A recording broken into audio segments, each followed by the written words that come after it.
Powered by the Inside the Birds podcast. Now, live from inside the Matt Black Kia Studios. This is Football at 4. Football at 4 is powered by the Inside the Birds podcast.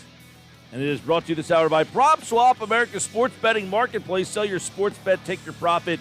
Find out how at PropSwap.com or download the PropSwap app today. Geoff Mosher, who I believe had a birthday yesterday, is with us today from the Inside the Birds podcast. He is all over this Eagles team as a lot of interesting stories are developing as camp is fully underway, and we've got plenty to kind of dive into. Don't forget the Eagles and the Steelers on Thursday night. You can hear the game live right here on 97.3 ESPN. Not this Thursday, next Thursday. Tomorrow night, it is the Hall of Fame game, but not quite the Hall of Famer, not a Hall of Fame vote, but still very good. Geoff Mosher is here. What's going on, Mosher?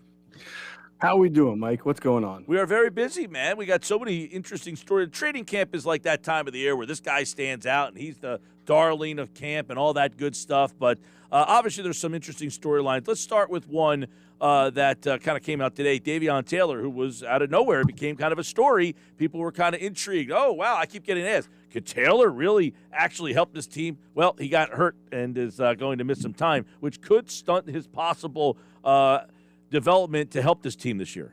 Yeah, it certainly could. He has a calf injury. He's listed as week to week. He had come back a couple days ago from a different, well, what they listed as a different injury, a lower leg, I think.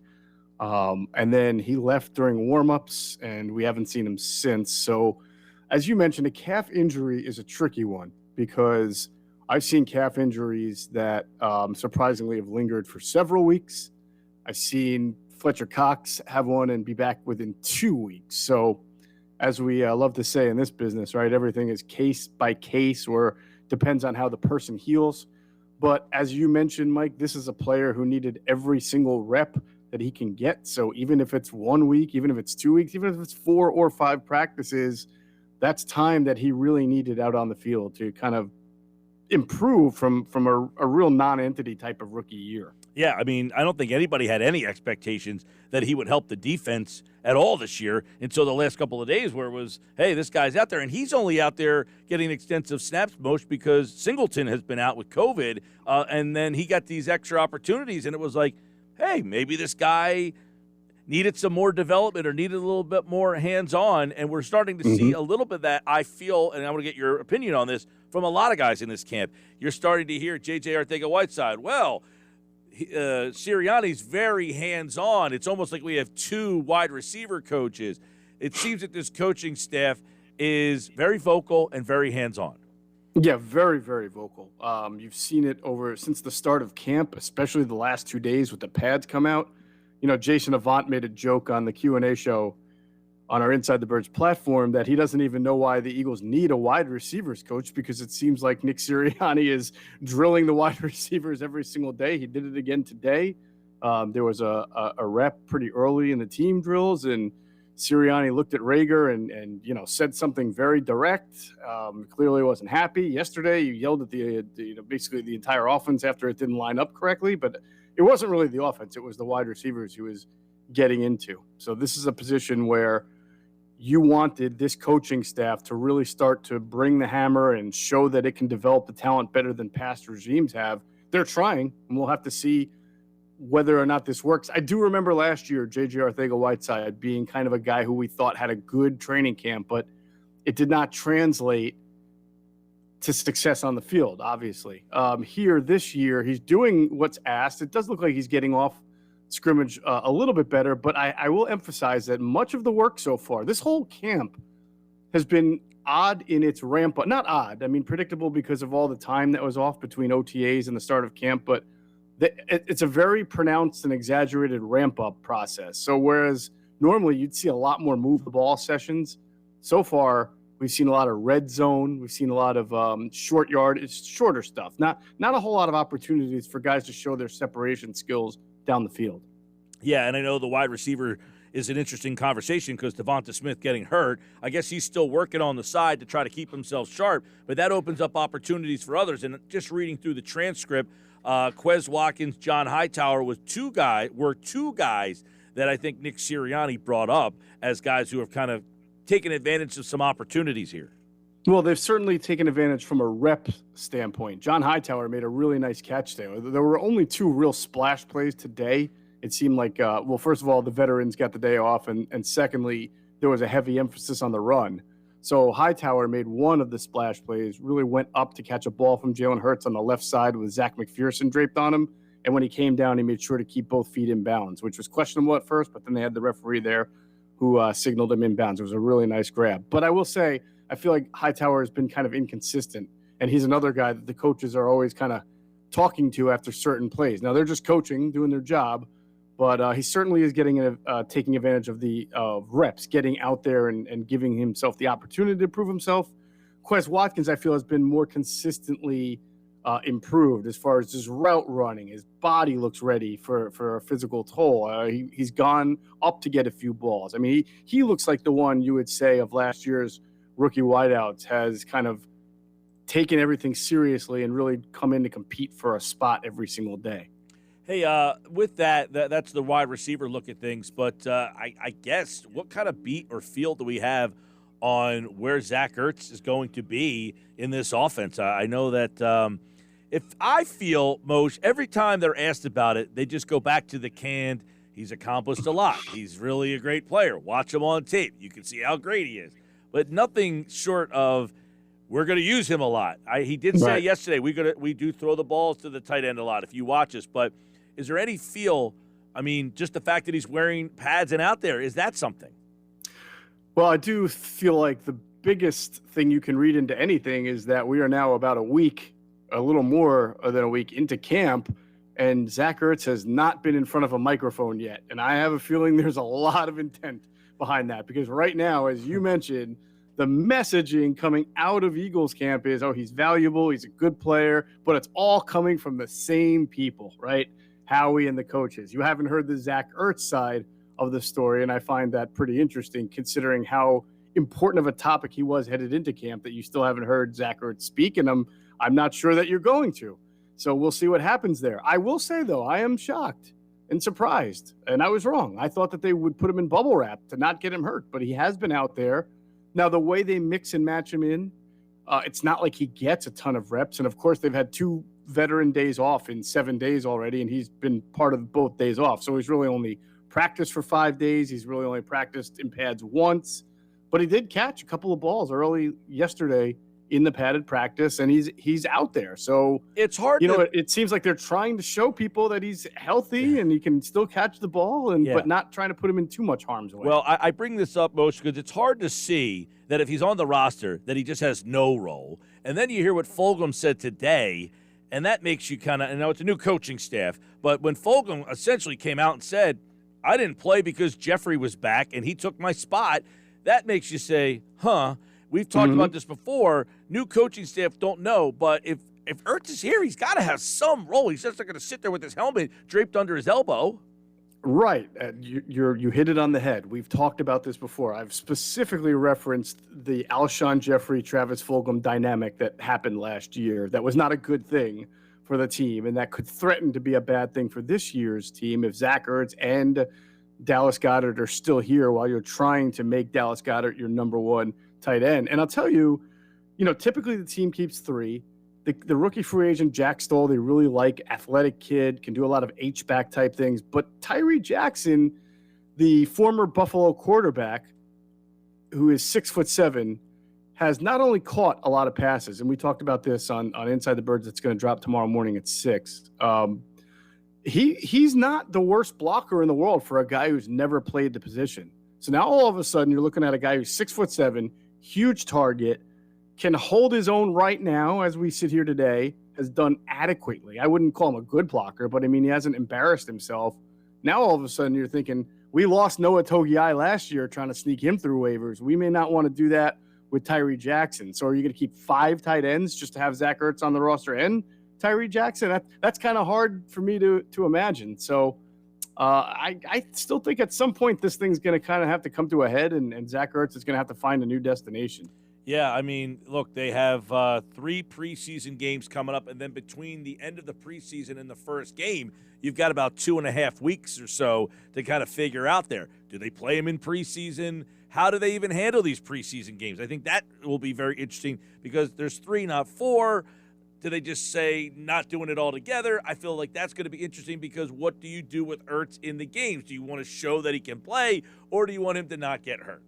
Right, and even though I'm surprised to see him out here in the padded practices, it's not like the padded practice that they had yesterday that he was involved in is a full tackle to the ground session. It's more like thud, which for the passing game is like 2-hand touch, right? I mean, you just got to kind of get your hands on him and then they'll blow the whistle. All right, Moshe, let's look at a couple other things that are happening over there. Zach McPherson, we always like to hear about the rookies. And apparently, the fact that he is not being asked to jump in and learn how to be a starter, they can kind of, go at their own pace with him. And that seems to be working out well for him. And I've read a lot of good things, including DeCecco. Is DeCecco there today? He was there today, all right, yeah. Because we were all there, him, Adam, and myself. Oh, wow. All right. So he was tweeting today about how impressed he was with McPherson. Yeah, it's hard not to be. That catch that I mentioned that John Hightower made where he had to go up and get the ball, that was Zach McPherson who was covering him, and Zach did everything right. He just, he can't jump as high as John Hightower. So he's been everywhere. He had, I was there yesterday. I thought he had at least 3 pass breakups. Now he's running mostly with the second team, right? So he's facing different quarterbacks and different wide receivers. But he did get some first team run today, and it felt because Darius Slay was out, so Steven Nelson became the de facto number 1, and McPherson became the number 2. And I thought he did a nice job again. Very active, very around the ball, handsy. So these are good things. And if they obviously, Mike, the big caveat is we're only, a week in. So if it continues, the better he does, the more confidence you have in your optionality, where if you want to play him a little bit, get him on the field during the regular season, you can bring him on the outside, move Steven Nelson inside because Nelson has slot experience. That might help you move Avonte Maddox around a little bit more if you're beat up at safety and McLeod's not back yet. It's week 1, week 2, who knows? And you're not loving what you're seeing of Kevon Wallace. Maybe you want Avonte in there as kind of a hybrid guy. It just gives them more options. The more that Zach McPherson can do. And I'll say that I think Avonte Maddox is right at home in the slot where he should be. I think he's a lot more confident and playing a lot better there.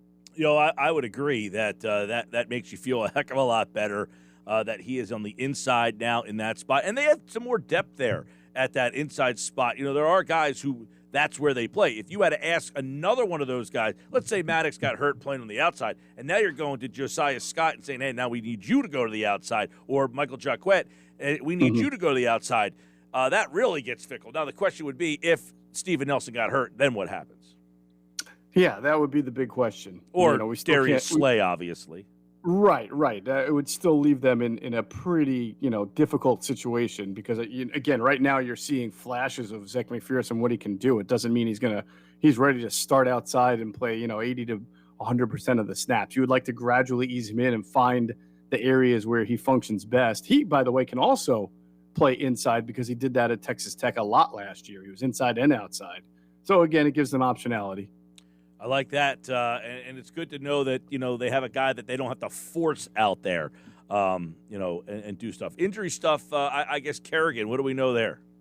It's not major. I'm told it's a thumb injury, actually, not a whole hand or wrist or anything like that, as far as I've been able to understand. So, today was a veteran day off, so he probably wouldn't have practiced even if he did practice yesterday. So I imagine he'll probably be back out there soon unless they're just being ultra cautious with him.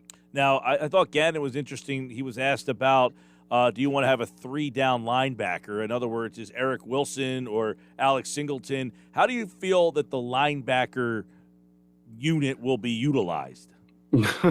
Hard to get a gauge on it now with Singleton out, who, by the way, was on the sidelines today. So I think he's in the protocol I don't know, it's a ramp-up thing. Like, it sounds like Singleton will be back out there fairly soon. The safety who was on the COVID list was actually practicing today. I'm sorry, he was activated already, Andrew Adams.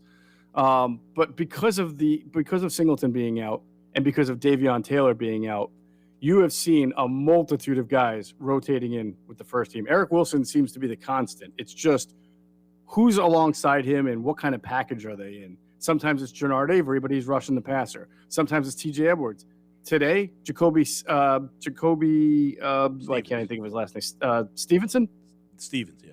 Stevens, right, the rookie. I noticed yesterday that he was getting some first-team looks. He got more first-team looks today, and he came up with an interception during the team drills on Jalen Hurts. So good for the rookie there.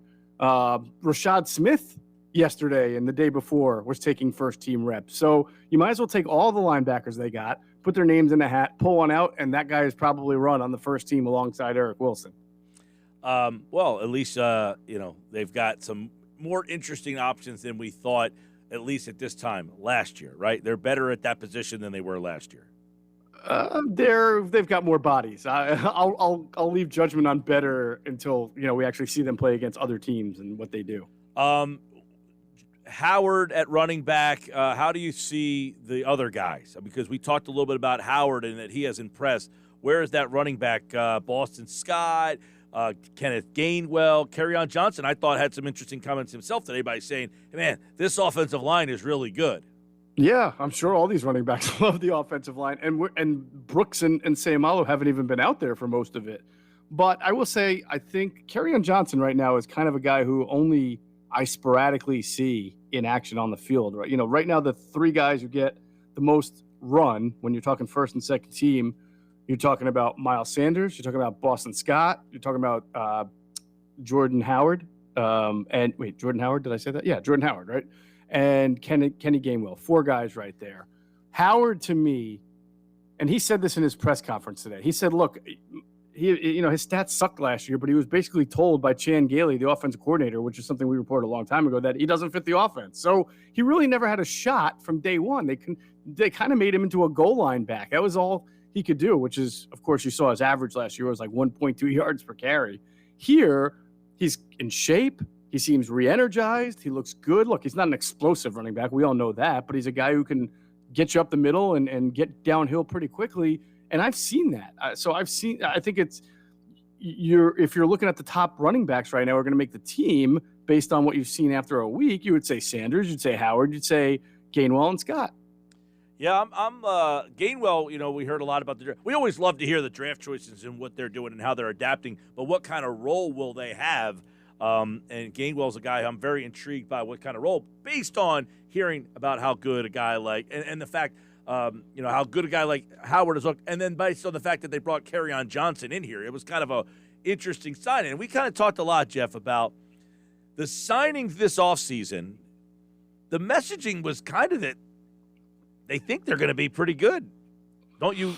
Well, I always thought that the signings meant that they were going to try to upgrade as many positions as possible without spending a lot of money because they didn't have. And Kerryon Johnson was a guy who you could claim his contract off waivers, and if he didn't make the team and you cut him, there's no guaranteed money left. Right. So it was a very affordable way to try to upgrade the team. And yes, to your point, it was try to compete, to try to be as good as you can be given your financial limitations and also given the fact that you are trying to turn the roster over. But if you're going to learn anything about your quarterback, about your left tackle, about a lot of key young players on the team, you can't do it by losing every game 40-0. You have to be, and you can and should try to be as competitive as you can in the NFL because things can turn around quickly. In your mind, Geoff Mosher, is there a battle at left tackle, or has that already been decided? I mean, look, I'll say this. I think that the leader, Jordan Mailata, has done a lot already to make the gap between him and Andre Dillard like a gulf. Not, there's nowhere near. So I suppose it's possible that Mailata could break down, fall on his face, do terrible, and all of a sudden Dillard, gets reinvigorated. But if you're calling it today, it is Jordan Mailata in a TKO. Right. That's the indication that we're getting from a lot of people, as well as yourself there. I know Andrew said the same thing yesterday, and it sounds like that is kind of the direction that it's going. So, all right, football at 4, Eagles, lot going on there. Is there any player, person, something that I have not touched on today that you think is something that is relevant to get out there about what has gone on, early in this camp here? No, I think I would just say that, and thanks to Muhammad Malik there, wishing me a happy birthday, appreciate it. I would say Josh Sweat and Derek Barnett are doing an excellent job. I know that there's a lot of headlines right now on Sweat, but I think Barnett is really picking it up. So that gives them two really good pass rushers there opposite Graham. And Javon Hargrave has been fantastic, in my opinion. And not just from my opinion. Like that. What I've been told too. Yeah, Javon Hargrave. Hargrave, Fletcher, Brandon Graham, Sweat, Kerrigan, Barnett. Sounds like you got the purple people leaders up front there. We'll see. All right, Thursday night, Eagles-Steelers next Thursday, a week from tomorrow. Listen to the game live, 97.3 ESPN. Let me get your prediction. Will we see Jalen Hurts play in that game? I think so. Yeah? I think that you should. Yeah, but there's one fewer preseason game this year, and this is a guy who needs as many reps as possible, like preseason reps, so I think you will see him. All right. At Geoff Mosher, powered by the Inside the Birds podcast. It drops tomorrow morning at 6 a.m., so get that wherever you get your podcasts. And, of course, tomorrow Adam Kaplan is here. Andrew's on Friday. Jeff will be back on Monday. Have a great rest of your week, man. All right, brother. Talk to you soon. All right, Geoff Mosher here, powered by the Inside the Birds podcast, Football at 4.